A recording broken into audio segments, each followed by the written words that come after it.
All right. Well, good morning, everyone. We'd like to get our forum started.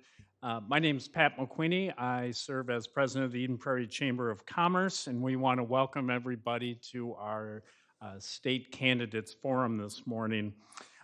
Just a couple of quick thank yous. We want to thank the Chamber's community sponsors this year that support programs like this. It includes Starkey, C.H. Robinson, and Excel Energy. The Eden Prairie Chamber, our focus is on business issues, and the questions that we will pose today were developed based on feedback from members and discussions with our Public Policy Committee. We did provide the topics that may be covered today to our candidates, but not the actual questions. We do have note cards available at the back of the room on the table. If any audience member would like to suggest a question, one of our public policy or staff members will be able to collect those and bring those forward.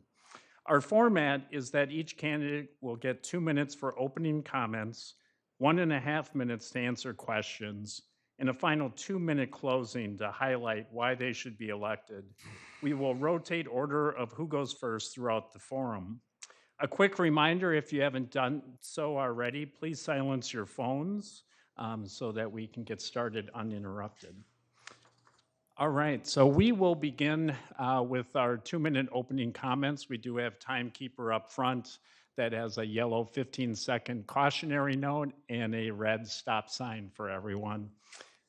We will start the first 2 minutes. Marla, we'll start with you. Okay, thank you. Good morning. My name is Marla Helseth, and I'm running to be your next senator in southern Minnetonka and Eden Prairie. I live here in Eden Prairie with my husband, Paul, and our 2 kids. We've been married 19 years, lived in Eden Prairie for 10 years. We have 2 kids, Greta and Benjamin, aged 15 and 12. We live actually right across the street, across Scenic Heights, and before that lived in Minnetonka for 10 years. So I've been in the district about 19 years. My husband grew up in the Glen Lake area, and his family, including my mother-in-law, are still in the area. My single mother moved me and my siblings to Minnesota from Illinois when I was about 10 years old, and I've been here ever since, and I've had a number of jobs since high school. Since there was no money for college, I went right into the workforce right out of high school, doing some modeling in film and television and on-camera work. But also, I worked for Piper Jaffray Ventures, Dayton's, and did a lot of restaurant management when I was in my 20s before I met my husband. When we had kids, my kids were enrolled in school. I stayed home with my kids while they were in school, but as they got older into school, I became their teacher. So I taught at the school that they attended for 4.5 years. And I taught, I loved that job as well. I taught all the subjects and all the grades because it was such a small school. So I'm running for public office because I want to bring a new perspective to Minnesota politics. I care very much about education and that we provide more educational choice for our parents. I would love to work on public safety, making sure we fund that, and also primarily also helping the economy, helping families live better lives with lower taxes and less government in their lives. Thank you very much. Thank you. Steve, we'll go with you next. Thank you for having us this morning. I grew up in Superior, Wisconsin. The economy was horrible in the 70s when I graduated from high school, so I hitchhiked down to the cities, got a room at the YMCA. While the village people were singing how much fun it is to live at the Y, I'm looking around going, this place is horrible. Where's all this fun I'm hearing about on the radio? Well, I eventually went to the University of Minnesota, where I became the first person in my family to graduate. I met my wife there, Patty. We had 2 great kids, and during that entire time, I ended up having a wonderful teaching career at Eden Prairie High School, where I taught American government and American history, teaching my students the importance of civic engagement and political efficacy and civic virtue and the common good were the core and the center of my curriculum. In 2017, I decided to start putting those values into practice as your state senator. Those shared values happen when people get together, put partisan politics aside, and work towards a shared vision. I believe that the meaning of life is to solve as much of the puzzle as possible before we perish. I'm running to help solve as many puzzle pieces as possible for the residents of Eden Prairie and southern Minnetonka. So I'm running because I want to play a role in making Eden Prairie the 21st century city that I believe it is poised to become. We are on the precipice as a community for greatness. We have a regional airport. We have a shopping center with a bookstore. We have the Golden Triangle. We have lakes and parks. We have world-class schools. We have Southwest Light Rail that is going to be filled at the end with restaurants. We have 750 units being constructed with 250 of those units for seniors and $2 billion in investments. We have a hardworking community. We have an educated community. We have a rich social fabric. Our city council and our school board and our representatives on the Hennepin County Board and the Met Council and business leaders like you and the state legislators you guys will be electing want to continue that work. Thank you. Thank you. Ryan, you're next. Thank you, and thank you for your time this morning. I just want to tell you a little bit about why I'm up here. Growing up, my mom was a school teacher. My dad was an entrepreneur. In high school, when I was in high school, he bought a couple of automotive businesses on Lake Street in Minneapolis. When I was a full-time student in college, I decided to join the business and understand how it operates, what makes it tick, and what makes it successful and profitable. When I graduated, I was tired of getting splashed with hot oil and burning my hands on exhaust pipes, so I decided to join corporate America. And it was a great decision. I started in tax, quickly moved over to cost accounting on the manufacturing side of business. And over my career, I've had the wonderful opportunity to move into management and ultimately into helping direct business decisions. When I look at the economy with the rising inflation that we've seen, record inflation, we look at the declining test scores over the past 10 years or so, or the rising crime over the past few years, I realized that it was time for change. And that's why I'm here, to help build a plan with real solutions that will deliver positive results for all Minnesotans. I'm running in 49A. My name is Ryan Chase, and I hope to be your next representative. Great. Thank you, Ryan. Lori, you're next. Well, first of all, I do want to say thank you. Thank you to the Chamber for hosting this. Thank you for the people in the audience that are attending this morning. Thank you for the people that may be watching it online now or in the future.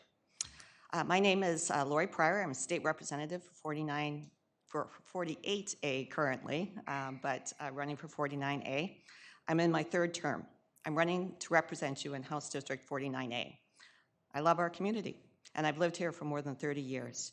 During that time, I have held many leadership roles: a state representative, a legislative advocate for our schools, a mentor for teens, a youth coach, a coordinator for volunteers supporting mental health programs. As your state representative, I will continue to advocate for excellence in education, strong economic opportunities, high quality and affordable health care, and safe neighborhoods. Some advice I received when I was preparing for the debate this morning was to say something that you're proud of. And one thing that I'm really proud of is the listening that I've done. And I've listened not just to colleagues and advocates, but to my constituents. I've knocked on thousands of doors and had hundreds of conversations with families in our district. I've listened to their views on issues, but more importantly, we've talked about their hopes and their fears. These conversations have reflected our common values. And that's what I use to decide what policies are best for achieving our common good. Especially now that our political climate has become so polarized, it will be good to have listeners in the legislature. If you agree, I hope voters in 49A, I ask for your support on Tuesday, November 8th or sooner. Early voting starts tomorrow. Thanks for your time and attention. Thank you, Lori. Thomas, you're next. Thank you. And thank you for having me today, and thank you to all the other candidates and everyone in the audience or watching at home. Now, my name is Thomas Connect, and I'm running for state representative in House District 49B. A little bit about me: I grew up on a small farm. My mom, when I was young, she cleaned houses. When my younger brother was born, she stayed at home for about a decade, then went back to work as a cook, either a local school or a deli. My dad, he had a concrete foundation company. When I was young, so between the farm work and the construction, I realized I didn't want to get my rear end chewed up by the old man my whole life. At first I said, well, I started playing hockey. I said, oh, I'll try to make it to the NHL. When I was in high school, the coach said I skated like Bambi, I had hands like concrete. So I realized that the hockey route wasn't going to work. So I stuck to the books. I was the first person in my family to go to college. When I was a freshman in college, the 2007, 2008 financial crisis hit. And everyone I knew worked in the housing industry. So seemingly overnight, the world turned upside down. And that sparked my interest in economic policy, but also in politics. I wanted to understand what happened and why did it happen. So I double majored in political science and economics, and that summer I volunteered on my first political campaign. I ended up going on, getting my master's, and went to law school. I began my legal career on the East Coast. I fell in love with a girl, followed her to Minnesota, and then fell in love with the great state of Minnesota. And now that I'm here, I grew up on a farm, played hockey my whole life, and I'm Swedish and German. So if I don't fit into Minnesota, that background, I won't fit in anywhere. But now I'm taking it back and looking at it. I've lived as an adult. I've lived longer in Minnesota than any other place, in my life. But I think the problems facing our state are far too serious to sit on the sideline. Whether it be rising crime, rising prices, or changes to education that leaving students behind, I intend to reach across the aisle, buck party leadership when necessary, and do what's right for the residents of Eden Prairie and our state. And I'd be honored to have your vote. Thank you. Thank you. Carly, you're next. Thank you. And good morning, everybody. I'm so glad to be here. I am State Representative Carly Katiza-Wattoon. I currently represent 48B. I'm serving my second term, and I'm running for re-election in 49B. So just to share a little bit with you about my background, I think there's lots of familiar faces in the audience, but I know folks are joining us at home or watching at a later time, and I appreciate you taking the time to learn about the candidates that are running to serve you and our community. My husband and I are long-term residents of Eden Prairie. I grew up in northeastern Wisconsin. I moved to Minnesota for college. We met at St. Thomas, and really shortly after graduation, it didn't take long to realize that Eden Prairie was where we wanted to build our life and raise our family. And flash forward 10 years from now, 10 years from then, we're doing just that. My husband is a senior director at Optum. Obviously, I'm representing the community here, so we very much live, work, and play right here in Eden Prairie. We have 4 beautiful children. They attend our Eden Prairie Public Schools and community education classes. I serve on not 1, not 2, but 3 PTOs across the city, and it's a dream come true to be a part of this community and to represent Eden Prairie at the Capitol. So for those of you who don't know, my background is not in politics, it's actually in business. I have a degree in entrepreneurship from St. Thomas. I have experience working alongside consultants in global organizations and in a small business environment. So I know what it takes to put aside our differences and get the job done. Now more than ever, we need folks at the table who know how to set aside differences and know what everyday life is like outside the Capitol. So as I look at some of the policies being enacted or dismantled these days, I think they're taking us backward instead of focusing on the future. And so when I look at the young families across the city, our seniors who want to age in place, I really want to continue taking Eden Prairie forward. Thank you. Great, thank you. Our first question will be start with Steve, and we're looking for as specific as you can get. It's a big question. Minnesota has had a budget surplus for many consecutive years. With the high budget surplus currently estimated that $9 billion range, what do you think should be done with these excess monies? Yeah, thanks. That's the $9 billion question. I think that the perfect solution, we were close to reaching this in the last session, would be to give a third. And a third would go back to the taxpayers, a third would be invested, I'll get to that in a second, and a third would be set aside for a rainy day fund. So that's kind of where my head was at on the $9 billion. It was a perfect compromise, reached across the aisle, both parties, the Democrats and Republicans, got a little bit of something. And with that $3 billion that I would invest back into the in Minnesota, and I don't know if this will come up later, but I believe that in 2003 we peaked at education funding in Minnesota, and we've never kept up with inflation since. So I would take that $3 billion, bring us back to 2003 funding levels for our schools, and then index it from there on out for inflation. So the $9 billion surplus is a wonderful gift to all of us, and the people of Minnesota should be proud with what we decide to do with that money. Great. Ryan, you're next. Sure, thank you. I think when we look at the 9 billion, what we need to first understand is where did it come from? And I think when we're looking at surpluses, it just means that people were paying too much in tax. We brought in too much because the taxes are too high. With Minnesota being the 5th or 6th highest tax state in the country, I think permanent tax cuts are the first thing that I would focus on.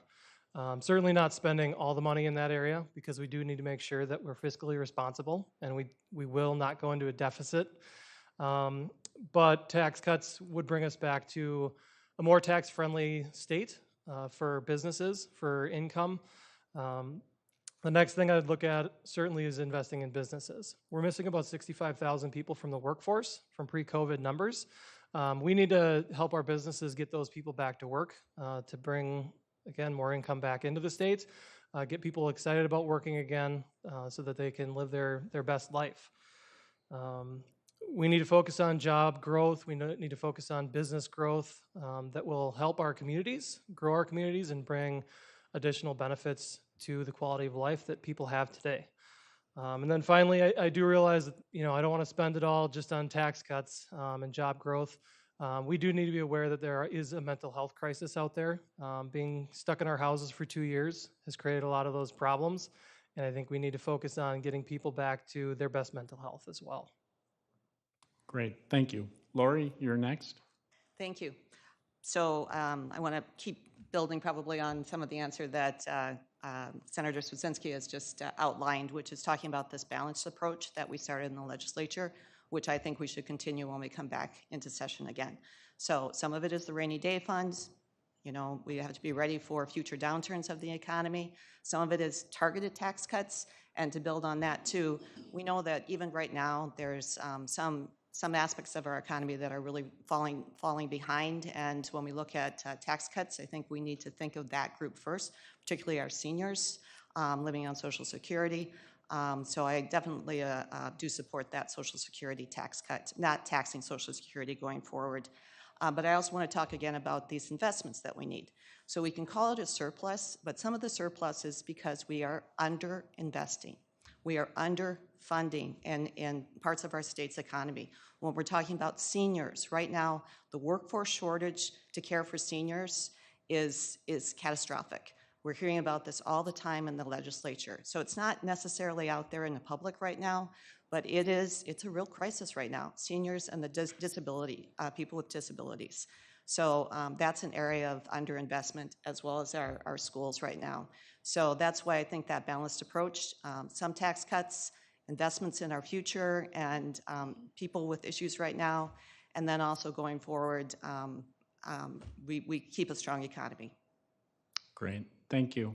Thomas, you're next. Yeah, so right up, just going to react, we have a $9.3 billion budget surplus, yet we're still one of the highest tax states in the country. Depending how you calculate it, Minnesota's tax burden is between the 2nd and 6th highest in the country. So clearly there is a disconnect at the level we're being taxed and our government and the budget there.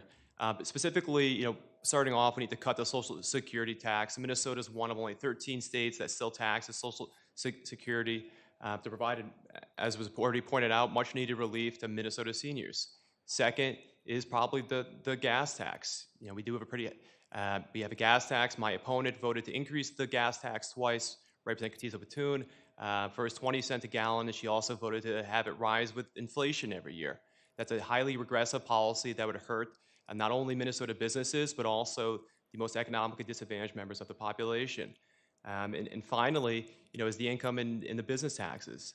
We still have very high levels of income in business taxation. We can reduce those in a fiscally prudent way while having plenty of money to fund the government and in the rainy day fund. And certainly, as we're seeing, lately in the news, we need to take a look at waste in our state, whether it be the light rail project that's way over budget, or the Feeding Our Future scandal. There's certainly other fraud going on that's causing the state money, and we need to take a look at that. So thank you. Thank you. Carly, you're next. Question. Oh, See, I did it again. The question was, what should we do with the surplus? More or less, Okay. yes. All right. Thank you. So I think, yeah, certainly we have a big surplus right now, but take a look, 2.5 years ago, we had no expectation of having this surplus. We had no idea what COVID-19 was going to do to the state, to individuals, to the world. And so I think that this is a much better situation than we could be in when we think about how things could have gone over the past 2.5 years. And so I think that the legislature, we pivoted immediately. We were reactionary, and then we tried to be as prescriptive as we could in supporting businesses through the first global pandemic in 100 years. So obviously, in times of plenty, we must make smart investments in the future of our state while ensuring we have money on hand for a potential recession down the road. Minnesotans know that our state budget is a moral document. It's not just a financial document, and so it needs to reflect our values. So when Senator Swadzinski mentioned earlier how we have not kept up with education funding since 2003, so that's 20 years ago. If you look at some of the declining test scores over the past decade or so, that has an impact. When we're not putting money into our schools, it has an impact on our students. It has an impact on the workforce that we'll be able to maintain. And so being able to make those investments in education, health and human services, and then obviously some tax cuts, that's how we do it. Great, thank you. And Marla, you're Yes. next. I too think we should use the surplus we need to remember where it came from. So it did come from people paying taxes, especially parents. So I do think one big thing I would like to see the surplus spent on is education, funding education for sure, but not only funding our public schools, which need it, but creating more choice by doing something similar to what Arizona has done and using some of that surplus to distinctly give. I think Arizona gives about $6,000 per student for every student in the entire state, so that that money can follow the student wherever they want to go, wherever the parents want to send the child. And I think that would be an excellent use of the money that parents have already paid in to our surplus. So education for sure, also cutting personal and business taxes, giving tax credits, and eliminating the Social Security tax as well. Great, thank you. Next question, and Ryan, we'll start with you. Many of you talked about taxes. We asked about the surplus, but a large amount of revenue the state receives comes from business. Minnesota has the third highest corporate income tax rate at 9.8%. In addition, we have 4 individual income tax brackets, with the top being 9.85%, sixth highest in the nation, and many businesses pay this as a pass-through. Also, in the last 2 years, 27 states have reduced their tax rates. Can you share with us your views on the current tax rates in Minnesota? And if elected, how would you lessen burdens on business, help them prosper and grow, and keep Minnesota competitive in retaining and attracting both businesses and workers? Yeah, you pointed to a lot of the different areas where we are the highest tax rate in the country. And I think the first thing is stepping up to that and figuring out how do we cut it? Which areas do we cut it? Is it property tax that in a lot of cases is just killing the small businesses? Because as the commercial properties are very highly taxed, they're going to end up paying a lot more, even if it's just in the leasing. So I think, again, looking at property tax, income tax levels, and figuring out a good balance. If we were to bring the overall tax rate down 1%, from, again, the high that we're at, I believe it would cost the state about $3 billion. I think that's certainly doable. That'll bring us back in the range of many other states and make this, again, a little bit more competitive with our neighbors. And obviously, eliminating the personal income tax could be a possibility, but I think it's more important to spread the benefit over to businesses as well. Businesses bring a lot of jobs into the state. They support our local economies and, again, the quality of life. So specifically looking at how we can cut taxes to support the businesses to grow. That's where we want to see the growth, to get people back to work again. Yep, thank you. Great, thank you. Lori, you're next. Thank you. So we have to kind of think of the big picture about taxation in Minnesota relative to other states, I think is what the question is asking about. And we can go back a couple decades ago, we were talking about education. So what Minnesota decided to do is not have education be funded primarily locally, where it really matters, like how wealthy is your community, how many businesses are in the community. And it ended up being those property taxes on local businesses locally, local families in the community. It ended up being a very progressive way to tax for education. So Minnesota has decided that what we do is that we tax and we pay for education on a state level, which ends up being a progressive way of taxation to fund education. The other part of our budget and what we use our taxes for is to support people, our seniors and people with disabilities. And again, we look at Minnesota as being one of the most progressive states in how we help people that are disadvantaged because their seniors don't work anymore, have those issues that seniors have. So Minnesota, and I think Representative Katiza-Watun said, our budget is a moral document, and that's what we're saying with our document of taxation. These are the people we care about. These are the people that we're not going to leave behind.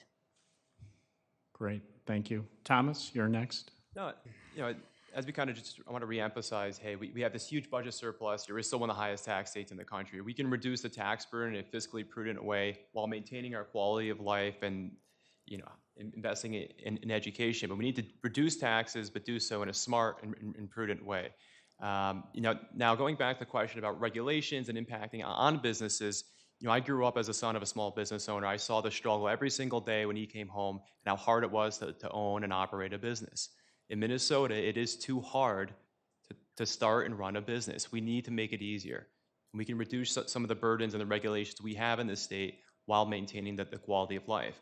I practice small business litigation. My day is spent talking to business owners, entrepreneurs, and helping their companies solve the regulations and navigating the regulatory framework in Minnesota for the problems they face. And I just want to reemphasize, we can maintain the quality of life given the budget surplus while reducing taxes in a fiscally prudent way and reducing some of the burdensome regulations we have in this state for businesses. Thank you. Great. Carly, you're next. Thank you, Pat. So first off, I just want to touch upon some of the state business rankings that Minnesota has, nationwide in comparison to how some of the other states are performing. In 2021, we were actually ranked number 2, just behind the state of Washington, and then in 2022, are the 9th best state to do business by CNBC. And so we're in the that's the top 5% or percent of states across the nation. And I think that it's really something that we need to consider. I mean, there's lots of talk about businesses leaving the state, choosing to do business elsewhere, but there's really not a lot of data to back that up.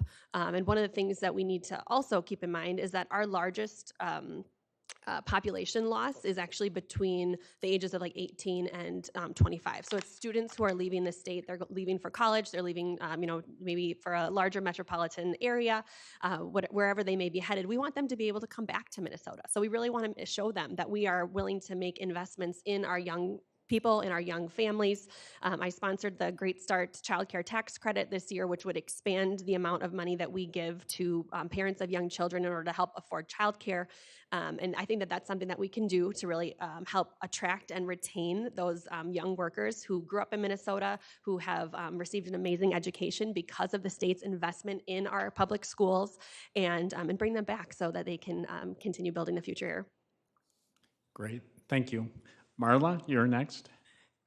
Can you just repeat the last portion of your question? Yeah, could you share with us your views on the current tax rates in Minnesota? And if elected, how would you lessen burdens on business, help them prosper and grow, and keep Minnesota competitive in retaining and attracting both businesses and workers? Yeah, I think this is actually kind of a fun subject to me as I was looking into it, because I think creating more competitive businesses or a more competitive environment in Minnesota is it's kind of a fun thing, because you can look out and say, what can we do? What can we do to draw more businesses, to make cause economic growth. I think we can look at lowering our corporate tax rate, like Pennsylvania has done recently and Iowa. When I was reading about both of those, what struck me was both parties in those states, so Republicans and Democrats came together, they agreed on an approach onto reducing corporate net income tax and reducing, corporate taxes. And so they were able to do it. They did it by 1%, I think, first, and that's going to happen either this year or next year, but and then it'll be incremental over the next few years. So I think we could copy something like that, lowering a tax rate by 1% and then doing making it progressive after that. Just real quickly, I will mention I think tax credits really do work. So my time spent in the film and TV industry here in Minnesota, for years, talent has known that we don't draw film companies to Minnesota. They don't want to come here and film movies because it's too expensive. But in 2021, oh shoot, sorry. Okay, thank you. All right, thank you. Steve, you're next. Thanks. So how do we lessen the burden on business of taxes? First of all, the number one thing we should be doing is not stifling innovation and creativity and the entrepreneurial spirit of our citizenry. But with that said, sometimes we have to look at taxes as investments. And we have the best healthcare system in the country. Our quality of life is third in the country. The CNBC put us in the top 10 in the country of states in order to do business in. And the important caveat with that is we are the only northern state in that top 10. And so just in the last 3 days, we saw Graco spending tens of millions of dollars in a new plant in Dayton. We saw DigiKey spend tens of millions of dollars up in Thief River Falls, an investment in a new pump plant. We saw Cirrus spend millions of dollars in investments in Duluth, Minnesota, a very cold city, and they're going to be hiring 80 engineers. So I think the spirit of taxation is and then, well, anyways, and the Social Security tax, maybe that'll come up, but we do want to address that at some point today. All right, thank you. Moving on to our next question, Lori, we'll start with you first. When asked, Minnesotans are very concerned about inflation. What can the state legislature do to help ease inflation concerns for Minnesotans and lessen the burden of inflation on businesses? Great. Thank you for that question, especially this morning, which surprised to read in the newspaper. It was surprising how it wasn't as many people as we thought it was that were concerned about inflation. But also when I read that article, I think it's how they feel right now versus how they might feel a year from now if this keeps going on. So I do agree with this question that this is where what we should be thinking about right now. So I know we can talk about the impact of inflation on families, but I was thinking about the impact of inflation on businesses. And what we're looking at is the cost of doing business and how the state can legitimately influence the cost of doing business. One thing that I know is an issue is the cost of doing business with the state. So I know if you have a business, time is money. For instance, if your business needs new drivers and they need new commercial driver's license, if it takes time to get that license, it's costing your business. It's costing your business money. So I know that when we get back into session, we need to be aware of how small businesses, large businesses interact with the state, how we can reduce your cost by reducing, for instance, the time of what it is that it needs to get something done. So I think that as we're becoming aware of that, that's one thing that we could do. Great, thank you. Thomas, you're next. Yeah, just real quick, I want to go back to two of the incumbents here cite the CNBC's kind of survey about best places to do business. We rank 9th because of we have our educated workforce and quality of life. However, that same survey puts us at 41st at cost of doing business and 32nd at business friendliness. So there's certainly work to do in that area. Now, in terms of inflation and reducing the cost of living, obviously we discussed reducing Minnesota's tax burden. We have to combat the labor shortage. We'll probably discuss that a bit later, but in short, we're 100,000 workers short of where we were pre-pandemic. We need to do a better job of getting people back into the workforce, which is leading to slightly deceptive unemployment rates. We need to relieve the supply chain woes. Now, obviously, the supply chain, the state action alone certainly is not going to solve supply chain issues. However, there are ways that the state can make improvements in that area, particularly by investing in bettering our transportation networks that move goods inside and outside the state, which will also lower costs for businesses, which are increasingly having to pay more in repair costs for trucks and freight, et cetera. And additionally, in terms of what we don't need is more burdensome regulations. Businesses are already faced with enough coming out of the COVID pandemic and now with inflation. What we don't want to do is increase the regulations or taxes, which the House DFL wanted to pass $2.73 billion in new taxes on businesses, which would not be helpful as they face this inflationary pressure. Thank you. Thank you. Carly, you're next. Can you repeat the question, please? Sure. When asked, Minnesotans are very concerned about inflation. What can the state legislature do to help ease inflation concerns for Minnesotans and lessen the burden of inflation on businesses? Thank you. So I do come from this question as the president and CEO of my household. As a mom of four, I know just how hard inflation has hit families across the state of Minnesota, and so I think about it from the perspective, like Representative Pryor said, about childcare businesses in particular, because we know before the pandemic, our childcare system was already broken, and it's seen so many exacerbations throughout COVID on different areas of life, but particularly our childcare sector, being that they are the workforce behind everybody else's workforce. And so when we think about some of the things that we use in our day-to-day household, snacks, germ, like antibacterial wipes, toilet paper, all these household staples, our childcare business owners are buying those and more because they're serving so many children and families across Eden Prairie, across the state of Minnesota. And so they're really being hit where it hurts. And so we need to certainly look specifically at potentially some of the bad actors who might be taking advantage of a bad situation. In emergency situations, I was the co-author of a bill to ban price gouging. Now, Minnesota is one of less than half the states across the country that has a enforcement ban on price gouging during an emergency. So it means that there is no recourse for the state if we find out that somebody is charging twice as much or more for a package of toilet paper or a giant thing of rice or other staples. And we just need to take a look at all of that. Thank you. Marla, you're next.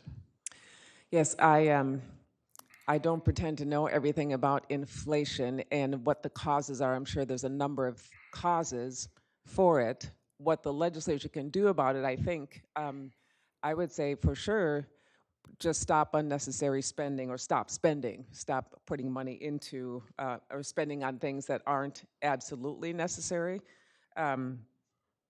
Cut back on unnecessary spending. Help businesses. We can help businesses by still helping to give them some tax breaks. I think that's about all I have to say about that. Yeah, it's a big problem. Great. And I'm sure it goes ebbs and flows. So, Thank you. Thank you. Steve, you're next. Thanks.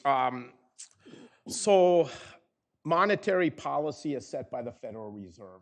And Econ 101, if we learned one thing in that economics class back in high school or college, is when we have low unemployment, we have high inflation. And when we have high unemployment, we have low inflation. And right now, Minnesota just recently had the lowest unemployment rate in U.S. history. The lowest unemployment rate of any state in U.S. history. So we should be applauding that. And yet, that leads to higher inflation. And some of us in this room remember our first mortgages and the interest rates we were paying roughly at 11.5%. And no one wants a return to that. So what can we do? I think it's interesting, the survey that Representative Pryor alluded to in today's paper, 18% of Democrats say inflation is worrisome. And the number was 45% for Republicans. How can inflation, which impacts us all equally, be a partisan issue like that? I was just perplexed by that poll result. But the people that I'm bummed out the most about are our seniors on fixed incomes. When they see their property taxes go up, when they see their grocery bills go up, when they can't afford to go out to a restaurant because of the price of the bill, thanks. Thank you. Ryan, you're next. Can you repeat it one more time, Pat? Sure. When asked, Minnesotans are very concerned about inflation. What can the state legislature do to help ease inflation concerns for Minnesotans and lessen the burden of inflation on businesses? Yeah, I think there's three angles that I'd go on this. First is tax cuts. I think leaving more money in people's pockets to do exactly those things, to be able to go back out to eat, to be able to pay for wipes, to run their household. I think that's a huge thing. Again, we have the surplus, so I think that's the first area that I would look to look at tax cuts to immediately help Minnesotans every day. The next thing would be investing in businesses, growing businesses so they can hire more people to reduce that unemployment, to change that unemployment number and positively impact the impact of inflation. To bring more people on, get people back to work, I think that's the biggest impact that we're going to see to reversing the inflation trend that we're seeing. And finally, the skills gap, education and helping people retool their skills to be able to work in different areas. We don't want to see unemployment growing. We want to make sure that everybody that's willing to work has an opportunity. And I think closing that skill gap is the first area that we should look at. Great, thank you. Moving on to our next question, Thomas, we'll start with you. Crime is a high concern for businesses who want safe communities for their employees and our residents. What efforts would you champion that would help the state reduce the rising crime? No, absolutely, Pat, and thank you for asking this question. It's an essentially important issue facing our states. We're seeing the rising crime both in Minneapolis and has spread to the suburbs. Now, recently I went to an event with the Minnesota Police and Police Officers Association and was honored to be endorsed by. And the common refrain, talking from officer after officer, was that the anti-police rhetoric from the last few years made it harder for them to do their jobs. And that's reflected in the massive decline in police officers we're seeing in Minneapolis and the recruitment issues that communities like Eden Prairie and Minnetonka are having. Previously, we were getting a few hundred, suburbs like ours, we're getting a few hundred applicants for every open position. Now we're down to a few dozen. Now, that may not sound like a huge issue. We still have a few dozen applicants, but if you look at the dramatic decline, that's reflective of the larger issue. And that anti-police rhetoric came unilaterally from the left. So number one, I will push back against these harmful narratives that villainize the police and make it harder for them to do their job. Now, we certainly need reform. And we're not going to be able to get reform unless we fund the police and support their efforts to keep our communities safe. And that's what I'll do if I'm elected to the state representative. Thank you. Thank you. Carly, you're next. This is certainly an important topic, and it has been impacting families, businesses all across the state of Minnesota and all across the nation. Minnesota is not the only state seeing a disproportionate increase in rising crime throughout the pandemic, and it's definitely an urgent issue that we need to take action. So the Minnesota House DFL actually did just that. Over this past session, we actually increased our public safety budget by over $105 million above the base. So we're taking it seriously. We're looking into investments that our local communities need. One of the the bipartisan bills that I actually passed this past session, we didn't get a lot passed, but one of the important things that I carried was a $600,000 investment in the Auto Theft Prevention Fund, which refunds communities who are having to look into spend beyond their budget to return some of these car thefts that we're seeing. And so that was something that was really critical and one of the public safety investments that we were able to make on the whole. And I think, just going back to it, white, black, brown, or indigenous, everyone deserves to feel safe in our community. So we need to continue to build trust with our police officers. We're so blessed here in Eden Prairie. We're served by professionals who serve our community with dignity and really are trying to build those relationships with community members. And I think that we serve everyone where they are and make sure that people at the end of the day are able to return home to their families. Great. Thank you. Marla? We do have a very good police force here in Eden Prairie and Southern Minnetonka. I've met with both police chiefs of both cities. And the main issue that Chief Matt Sackett has said to me is that we have repeat offenders. We have people we can put in jail in the daytime and they can be out in the evening committing the same crime. So the legislature needs to give police, and it needs to fund police departments, our policing agencies, but we also need to hold judges and prosecutors accountable. I don't think Keith Ellison's plans of bail reform have helped because we have a lot of criminals, and I can name names who were supposed to be sentenced for 21 months in prison, instead got some kind of parole for 12 months, and during parole, commit murder. So not only do we need to fund our police departments, but we do need to hold prosecutors and judges accountable in that respect as well. I have talked to, during this campaign season, I've gone door knocking, and I can name 2 families who have moved here in the last year because of crime, moving from South Minneapolis to Eden Prairie. And that was the one issue why they moved. So we definitely need to do something about it for sure to make sure everybody in every city and our whole state is safe. Thank you. Steve? Yeah, thanks, Pat. So just to be clear, no one up here wants to defund the police. None of us wanted to defund the police. And so with that said, so I rode along with Eden Prairie Police a few months ago. I would encourage everybody listening in and in this room to sign up for the Citizens Academy, the police academy here in Eden Prairie. Your eyes will be opened. And recently, I took part in a diversion program with the Eden Prairie City Police to reduce recidivism of our juvenile offenders, and the program works. And it deters kids from doing the same thing again and again and again. The problem right now is we are revisiting something that happened when I was a kid with the Vietnam War, when we started spitting on the veterans that were returning from the war. And I'm seeing that same kind of thing happening to the police, that we're treating them, we're not putting them on the pedestal that they belong on and that they were once on. So we need to return to that. With respect to crime, I authored a bill on helping get rid of the catalytic converter theft. And it just failed because the scrap metal dealers in Minnesota were opposed to our bill on to help to prevent catalytic converters. So anyways, and school violence, wow, that's a topic for another day. All right. Thank you. Ryan? Can you repeat the question again? Yes. Crime is a high concern for businesses who want safe communities for their employees and residents. What efforts would you champion that would help the state reduce the rising crime? Thank you.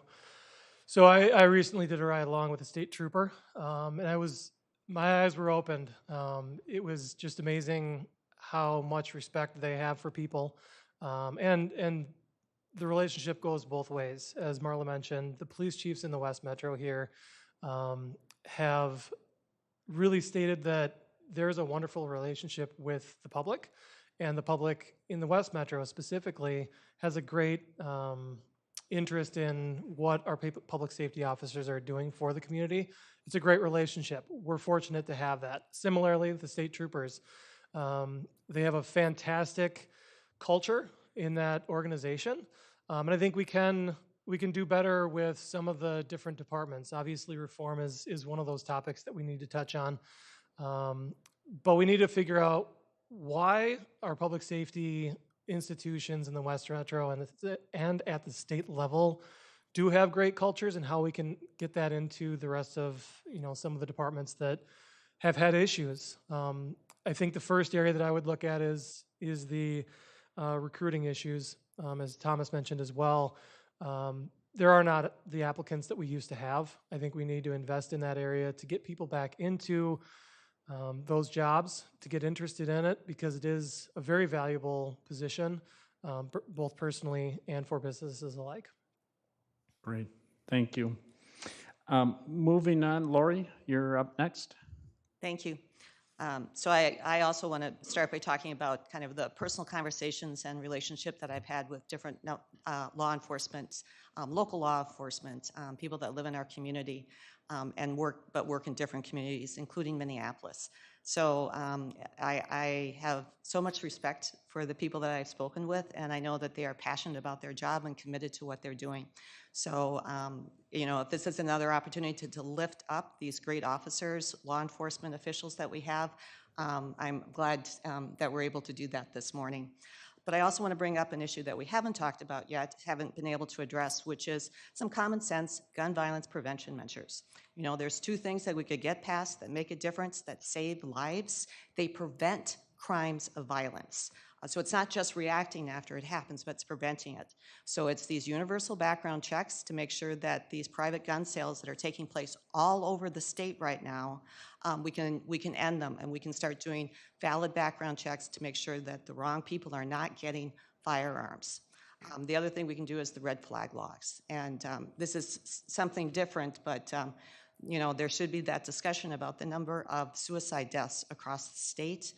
Because of this easy access, and that once a gun is in a home, you can't remove it, no matter what the risk is to the individual and to the family of the individual. So these are some things that we should be looking at in the state. Great, thank you. Next question, we'll start with Carly. And it deals with a project here in Eden Prairie, Southwest LRT. A recent auditor report on the Met Council calls out lack of planning and accountability on the project, a project that has seen major delays and cost overruns. What would you do if elected to prevent these issues from reoccurring, and how do you see the project being paid for moving forward?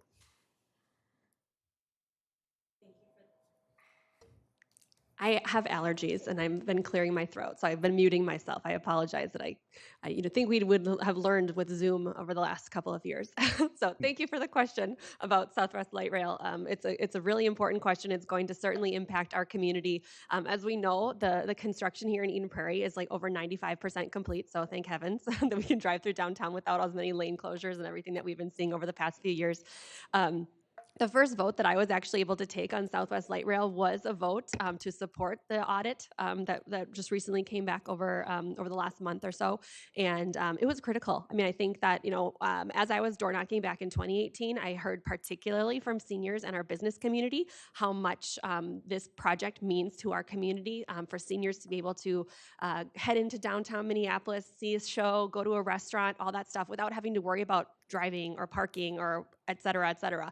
And then particularly for our local business community, I mean, we know United Health Group has made a massive investment in this project, donating some of the land that is nearby here in Eden Prairie, and also attracting workforce. So it's an attract people who don't live in Minnesota right now, or college students who might be looking at moving back down the road to a community that has a comprehensive transit system. And so I think that it's really critical to take a look at exactly what happened, to read through that audit. It was something that I supported. It's completely unacceptable. We do need to look at some additional oversight going forward. Great, thank you. Marla, you're next. Yeah, I just went to the Eden Prairie Senior Center, and I went there because they were doing a light rail presentation, and they went through this great packet and how to prevent it from happening again. I think it does need, I think maybe I'm suggesting an audit should happen earlier, or when you start to see problems, and then an audit should continue through the progress if we're ever doing something like this large again. I do know that there is a $534 million, I think, somewhere in there, shortfall, and I don't think the taxpayers should pay for it. I don't think it should be an increased tax for the cities that the light rail is going through.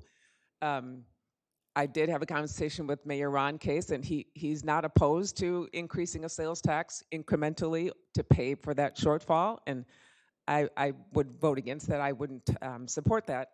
I think an audit is a good idea, but I also think, well, it's too expensive to do away with the light rail now. And actually, when you compare it with, there can be some positive things we can look at with the light rail. It is going to provide a lot of things, I think, for seniors and for other people to go into the city. And they also are providing 141 officers, sworn officers, that will be on the light rail or servicing the light rail and servicing the people on there. So crime won't be as big of an issue as I think some people are worrying about. Great, thank you.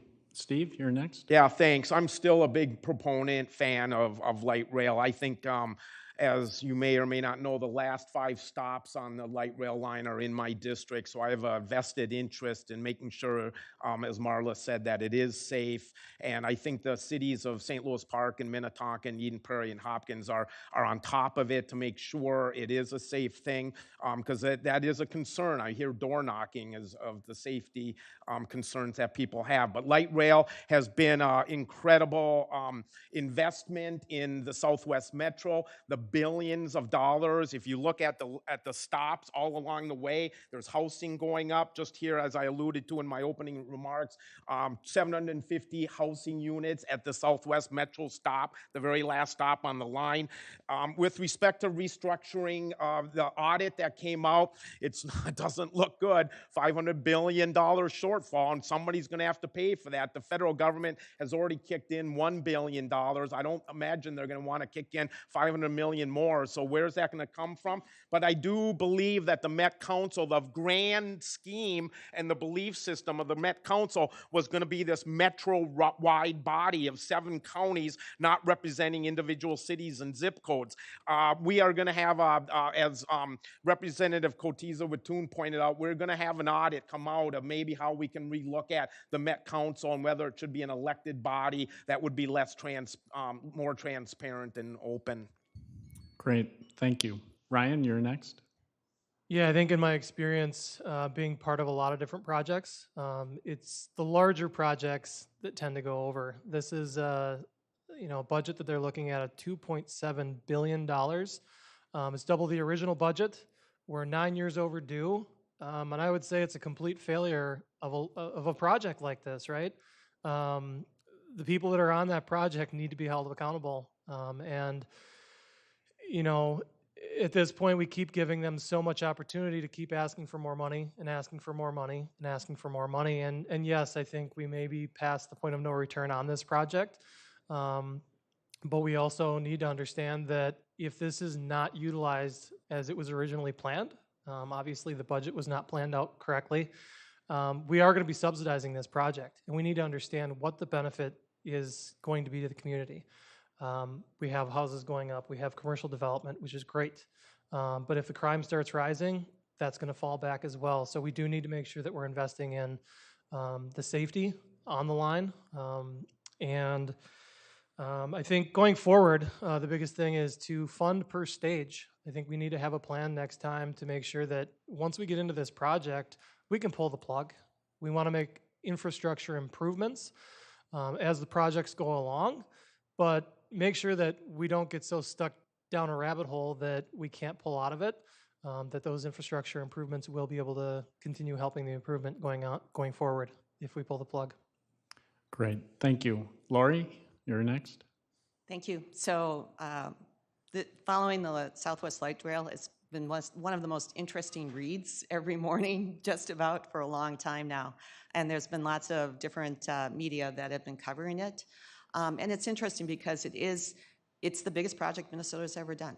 So it's historic, what we're doing right now, and we're seeing it sprouting up in our backyards. And this will also be one of the communities, that most strongly benefits from when it's finally done. So it's something that I am following very closely.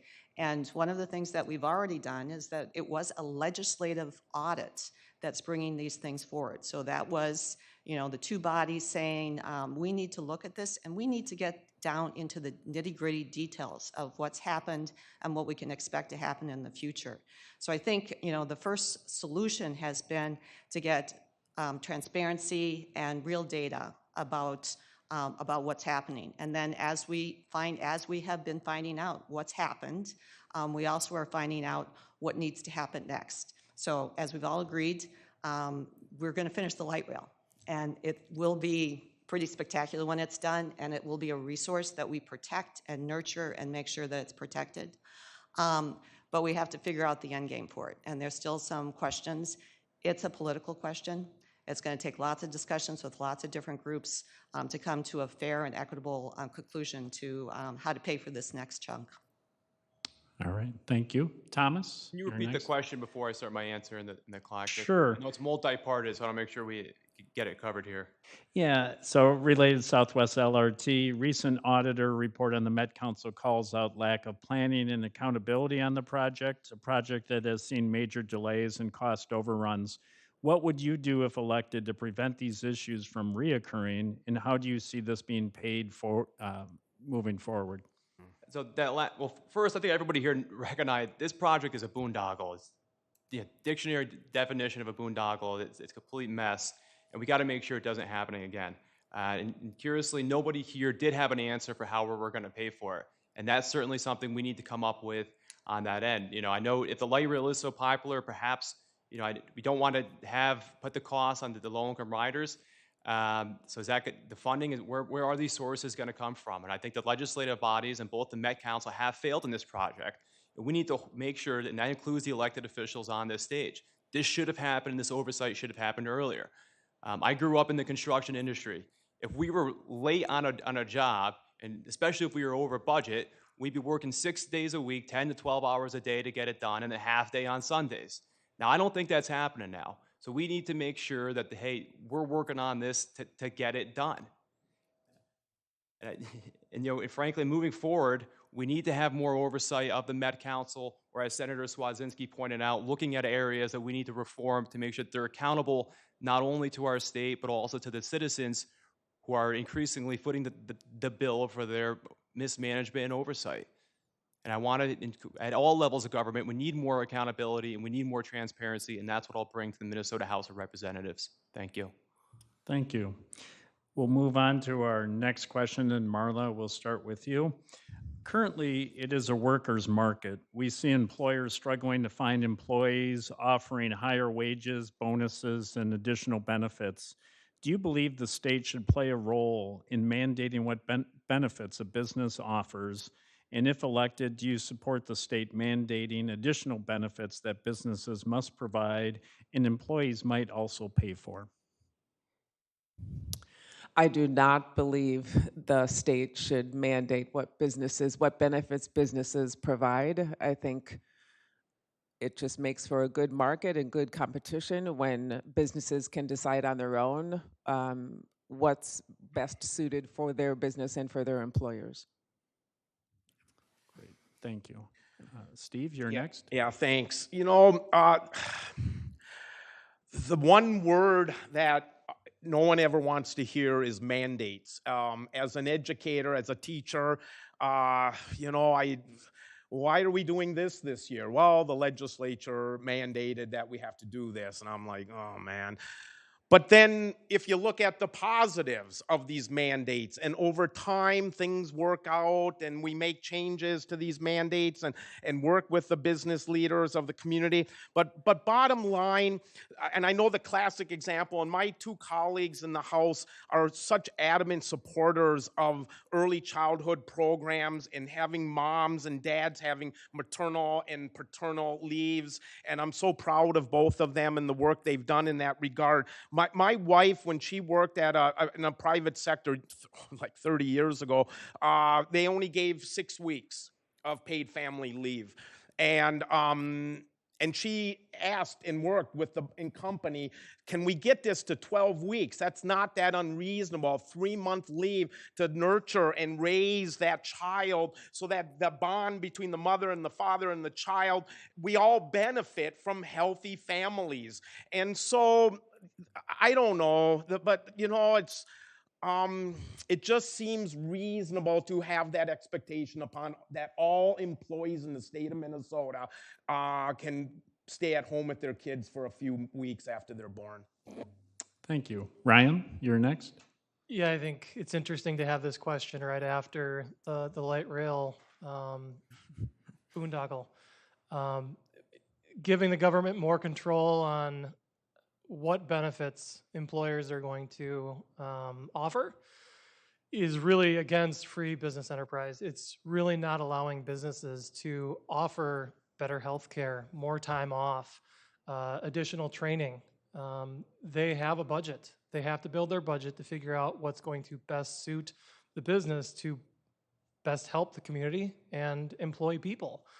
And so when we're going to push the expense automatically onto a business, when maybe their employees, depending on the different industries that they're in, may not find it to be a huge benefit, I think we're taking the control away from the businesses and telling them how to operate their business.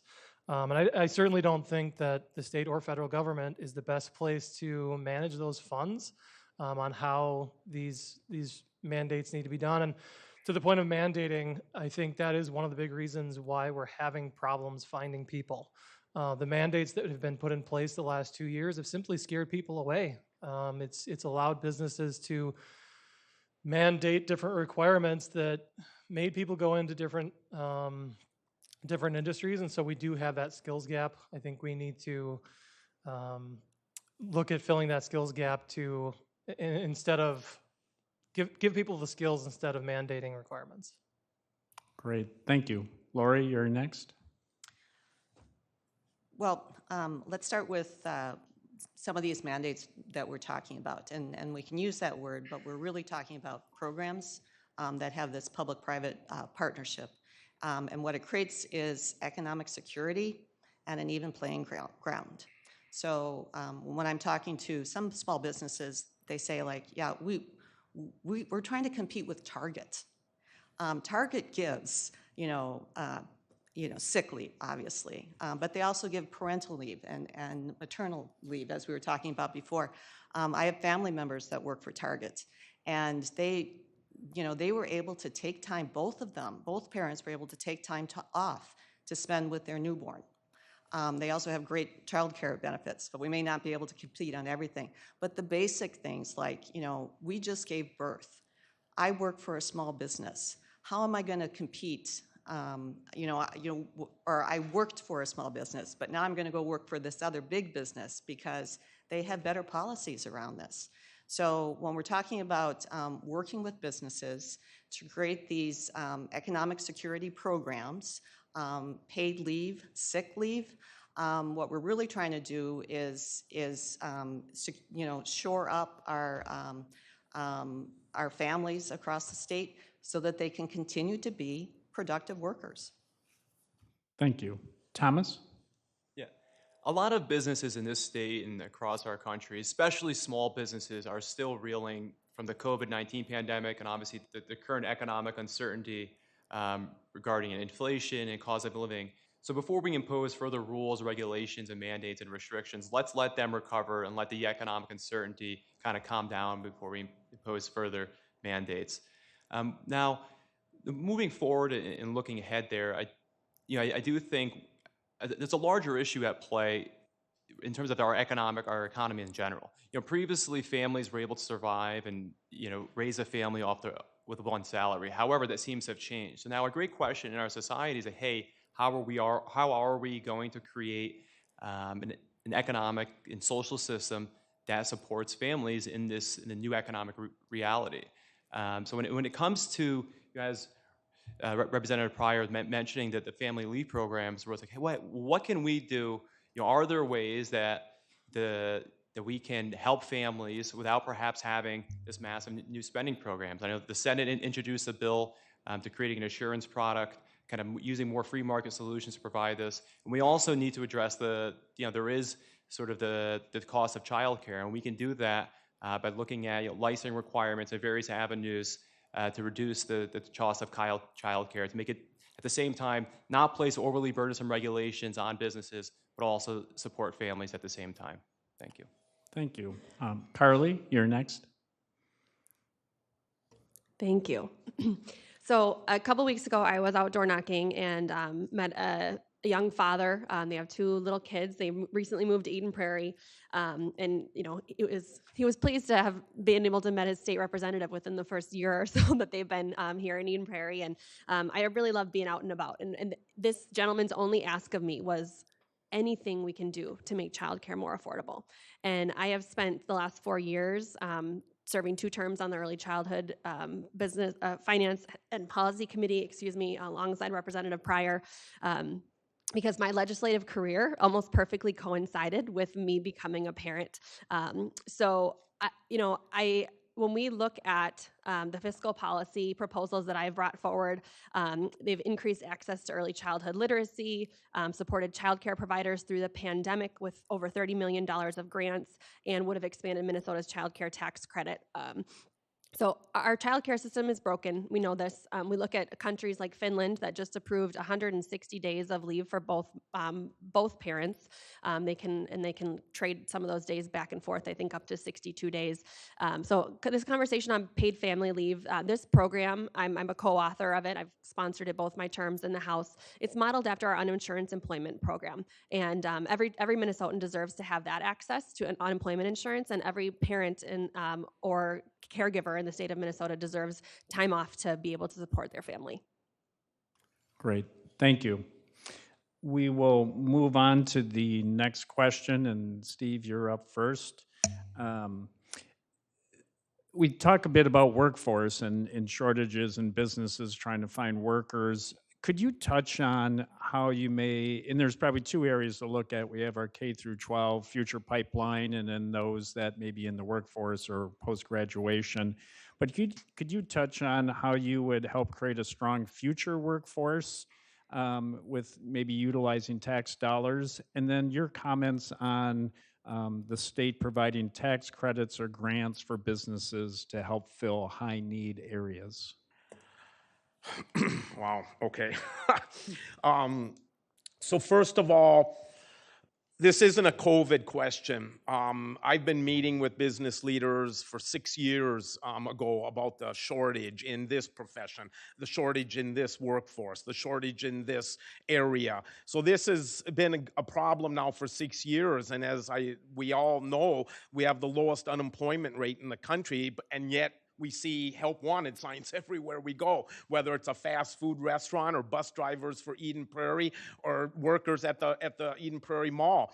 And so this is a huge problem. And I got one thing I just want to make sure I say, we've got to do better at removing the stigma. You have no idea what it's like to go up to a high school senior in May of their senior year and just ask them, so what are your plans after high school? And their head goes down. And immediately you know exactly what's going to come out of their lips. It's this: I'm only going to Hennepin Tech. And that's a huge issue because we need more people going into those trades that Hennepin Tech is poised to train them in. So but the question I think that we really need to address in 15 seconds is what can state do to encourage and help businesses and give them tax credits, and maybe we can get that question as a follow-up. Thank you. Ryan, you're next. I think this is one of those bipartisan areas that we do agree on, and I fully agree that Hennepin Tech, I took a class over there, and it was a fantastic facility and a great experience. It's a great place to go and learn. That's where we can narrow the skills gap. I think with the 42% of the state budget going to K through 12 education and 7% going to the secondary education, I think there's some room here along in that general fund to pull this in to help businesses get the skilled people that they need, whether it's through the technical colleges, whether it's through tax credits for bringing on people that may not have those skills, but they're going to give the kind of the on-site education. I certainly think that tax credits could be a great way for that. I think that is the direction that we need to skill our workforce in the future. It's investing in the education for them, bridging that skills gap, and giving them the opportunities that they may not currently have the skills for, but bringing them on and taking a risk to get them to where they need to be. Great, thank you. Lori? Thank you. So I know part of your question was talking about the K through 12 system, And if you're not aware right now, we have a workforce shortage in the K through 12 system. Teachers are leaving the professions because they find better paying jobs. That's it. It's that simple. So when we say we have to fund education, it's at a crisis point right now, because if we're not funding our K through 12 system, if we don't have teachers in the classrooms, we have large class sizes. We have children that are not being challenged the way they should. We are children that are being left behind because of their special needs are not being addressed in the classroom. And that is a workforce shortage for the future for the state. So to be clear about that, that's a reality in Minnesota right now that we are addressing and will continue to address. The other part of it is talking about, beyond the post-secondary. And when we have these specific areas of, workforce needs, how can we quickly respond? And I think that's something that we as a state and our state systems should be more flexible and quicker to pivot and move on. A great example that just happened, though, was we had a huge shortage of CNAs, certified nursing assistants. The governor said, you know what, we can't tolerate this. We have to move forward. So they basically gave scholarships. Anybody that wanted to get this kind of specialized training could go to a classroom, get the training, and get in the workforce. And we turned it around. We got 1,000 new CNAs in the state of Minnesota. It's a great example of what we can do. Thank you. Thomas, you're next. Yeah, it's three parts. We got to increase the workforce participation rate, close the skills gap, and invest in look at education, how we better educate students for the current 21st century economy. As I mentioned earlier, the workforce participation rate is at pre-COVID levels. Before COVID, we had about 70% workforce participation rate. Now we're in the 60s. We're down 100,000 workers. We need to find ways to get them back to work, whether it's helping the long-term unemployed find jobs or reducing dependency on opioids, alcohol, and other drugs. On closing the skills gap, as Senator Swazinski said, there's been a skills gap in certain industries and trades for a while now. In America as a whole, I think they have 1 million open jobs for skilled manufacturing. That's an area we need to address, and especially as we look at, even from a national level, to bring some of these advanced manufacturing jobs home, we're not preparing students for those jobs, and there is a stigma forcing people on one path where they could go work in the skilled trades and make 6 figures. Now, finally, in education, I was disturbed to find out that Minnesota ranks 50th in the number of high school students that score in a passing rate on the AP Advanced Placement Program for computer science. So 50th in the number of students who get AP credit for computer science. We need to kind of look at, hey, what are we doing wrong from a methodology standpoint to making sure that we get students prepared to succeed in the 21st century global economy, whether in the skilled trades or in the high-tech field. Thank you. Thank you. Carly, you're next. Pat, I'm going to ask you to repeat the question. All right, I combined 2 questions, Okay. so it's probably not going to be exactly the same, but We need 2 times as much time to answer that. right. So related to workforce, businesses struggle to find workers currently, and shifting to focus on, the pipeline, where are you going to find workers? So in terms of, there's 2 dynamics, the K-12 and then in post-graduation. So how would you strengthen those dynamics to make sure we have the right future workforce? And then maybe your thoughts on tax credits and grants for businesses to help fill high-need areas. Thank you. It's a critical question, particularly as we rebound from the COVID-19 pandemic. Every Minnesotan should have the opportunity to live the life of their dreams. And now whether that is attending university, trade school, or technical school, or entering the workforce, or serving our country in the military after graduation, Minnesotans also deserve to earn a family-supporting and community-sustaining income doing that work. So there's a lot of parts to this question, obviously, and I think that making continued investments in our K-12 education system, actually our E-12 education system. No one in this room will be surprised that I'm going to go toward early education investments. As I mentioned earlier, childcare is the workforce behind our workforce. So if families, particularly mothers who disproportionately left the workforce during the COVID-19 pandemic, can't find high quality and affordable childcare, they're not going to be comfortable going back into the workforce. So we actually have the 5th highest in the country workforce participation rate right now. And like Senator Swazinski had mentioned, a really low unemployment rate. And so there's a lot at play. And I think in order to incentivize students to stay in Minnesota, we need to make some additional investments in our statewide public education post-graduation so that folks want to stay here in Minnesota, and then look at some of the enhancements that we can give to them for building their families, growing their careers, those sorts of things going forward.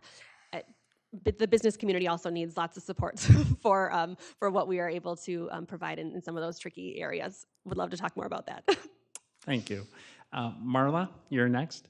I do think as a legislature, we can't obviously force people to go to work or to force them into jobs, but we can, I think, stop incentivizing them to stay home. So we can help businesses by giving them tax credits. And this is what I was going to say earlier is I know this is just a board, it's not an actual business, but the Minnesota Film and TV Board did create a tax credit in 2021.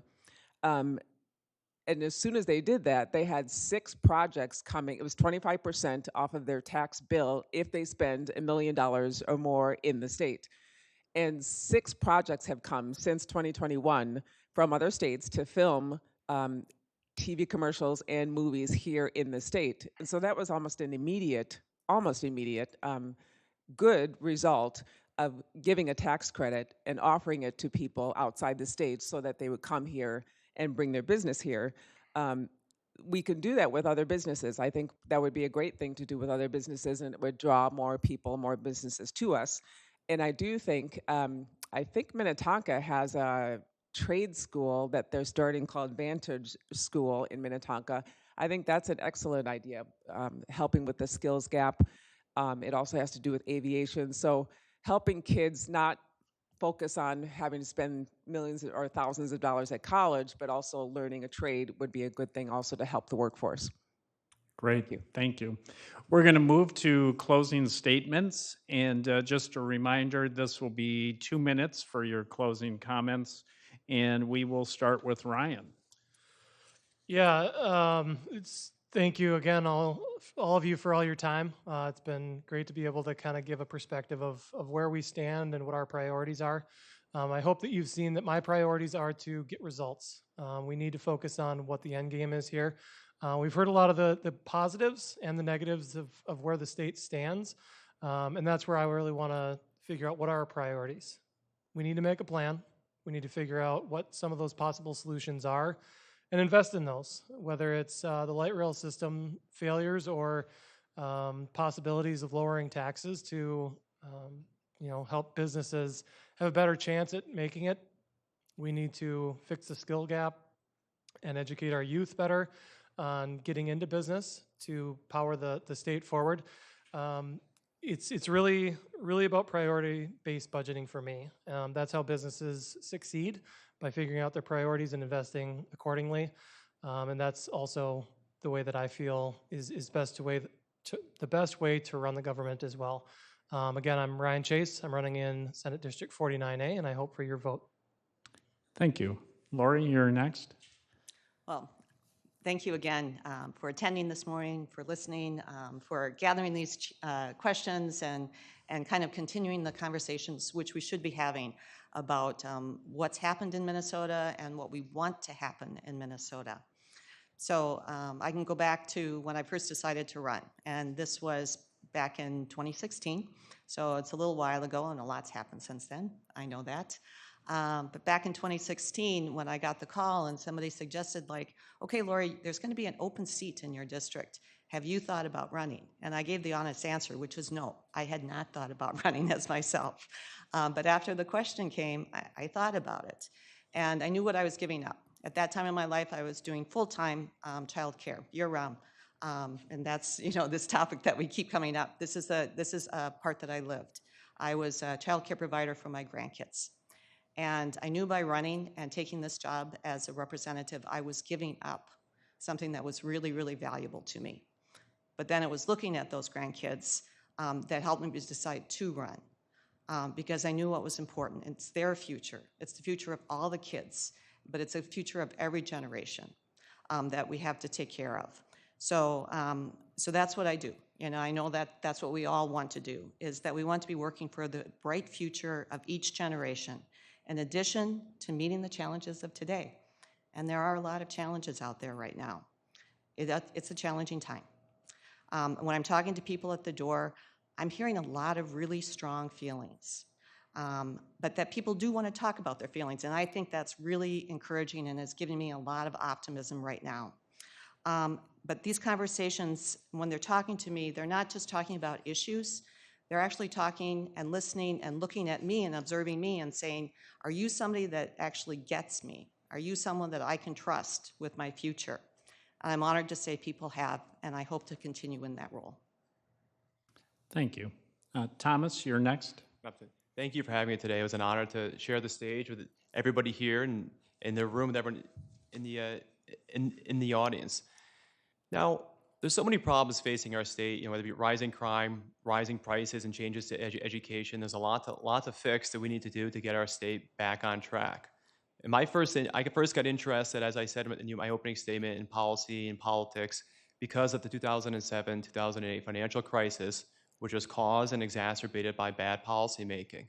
And I saw the damage it did to the community and our country, and even my family. So I'm committed to making sure that the regulations and that the policy we have in place helps and support particularly small businesses. I just want the Chamber of Commerce to know, as a state legislature, I'll be committed to that and do everything I can. But more than that, as I said, I also volunteered my first political campaign when I was 18 years old, and I've kept one foot in that world pretty much ever since then. And it's undeniable that our country and our state has got more polarized, and we're seeing increasingly partisan politics. And I just want you to know I'm going to do everything I can to reduce the partisan divide. I'm not going to be focused on winning the daily news cycle or going on Twitter or going viral or anything like that. So I wanted everything I do is going to be, hey, looking at what are we going to do? What am I going to do to make the lives better for Eden Prairie residents and for our state? And I'd be honored to earn your support. Thank you. Thank you. Carly, you're next. Thank you, everyone, again, for being here today or for taking the time to watch this forum.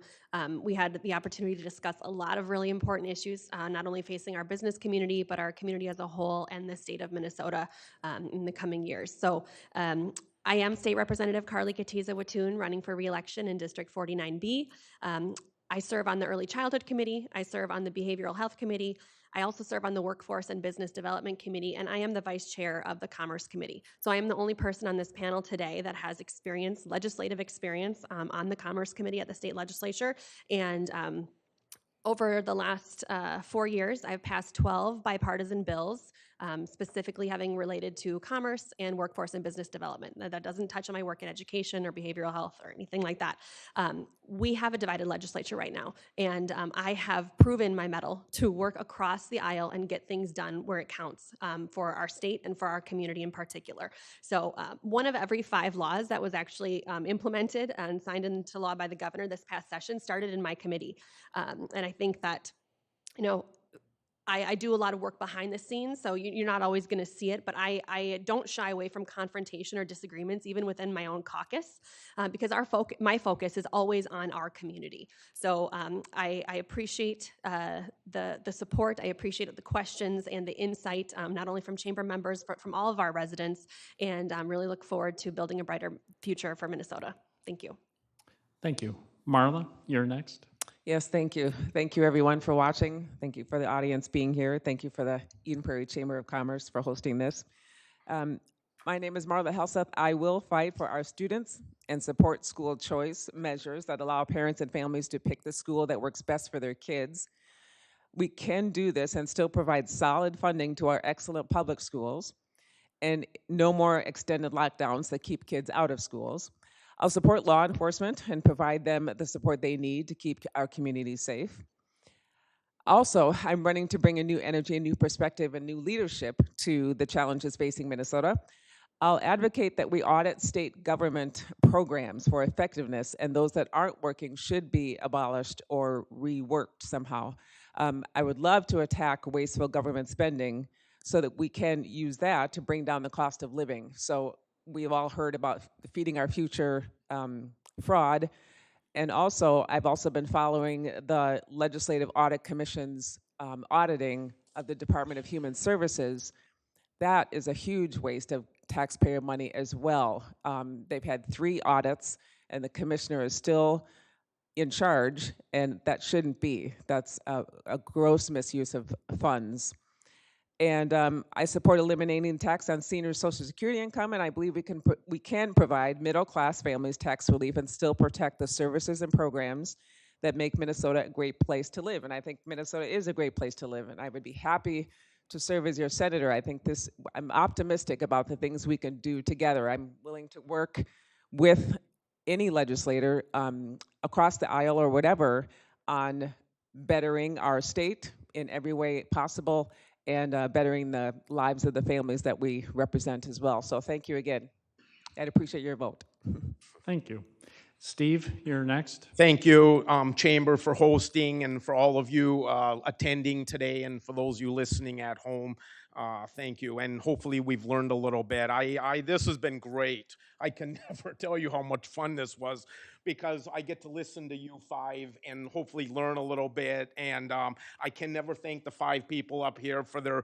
This is a lot of work. It's a lot of prep. It's a lot of mental energy to campaign and serve. And so I want to thank the five of you for your willingness to serve, and your willingness to step up, and your willingness to sacrifice. My service in the Senate and my current campaign has been focused on my core values: healthy and safe communities, continuing our building up our schools and our teachers and our students and our staff, civility and voting rights, environmental preservation and protection, and a robust economy and business sector that works for all. If you, like me, support these principles, I ask for your support today. I believe that my causes and my credentials and my character qualify me for another term as your state senator.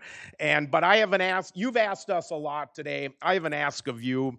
Take your kids, your grandkids, your neighbors' kids to the polls with you this fall. Teach them how to fill out a ballot. Teach them how to talk about the issues in a respectful and civil and intelligent manner. Teach them how a democracy flourishes. Teach them well. I'm committed to serving the people of Eden Prairie and Minnesota and Minnetonka. We can't forget about them as well. With optimism and open mind, and a belief in the possibilities that we, the people, when we're focused on the common good, can do amazing things. We can leave this world a little bit better than we found it. So thank you, and I ask for your support. Great, thank you. Let's give our candidates a round of applause. Final thank you to all six of you. To reiterate what just kind of was said, we know this is a big commitment to step up, put your name out there, put in the time, the resources, and being in the public eye. So thank you for that. We don't want to underestimate that type of commitment. Our businesses in the chamber look forward to working with those who get elected this fall, and kicking off with a new session in 2023.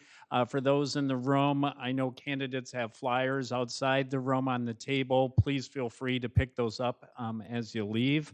And again, on behalf of the Eden Prairie Chamber of Commerce, thank you all for being here. Thank you, Pat.